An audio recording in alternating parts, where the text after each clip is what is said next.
رمضان میں روزہ رکھ کر لوڈو کھیلتے رہیں، کیا یہ جائز ہے؟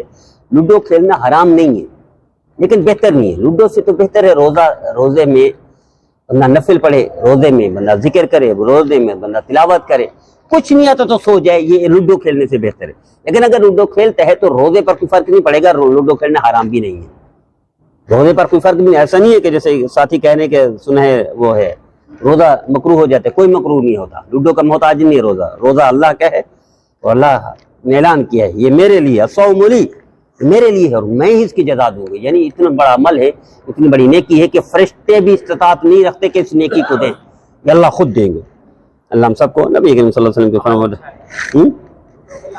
عمل اچھا نہیں ہے، یہ عمل برا ہے، برے آدمی سے منسوب ہے، برے آدمی سے منسوب ہے، یہ یعنی قوم لوط جیسے قوم کے ساتھ منسوب ہے، یہ اس اعتبار سے بچنا چاہیے۔ یا وہ بازو نے یزید کے ساتھ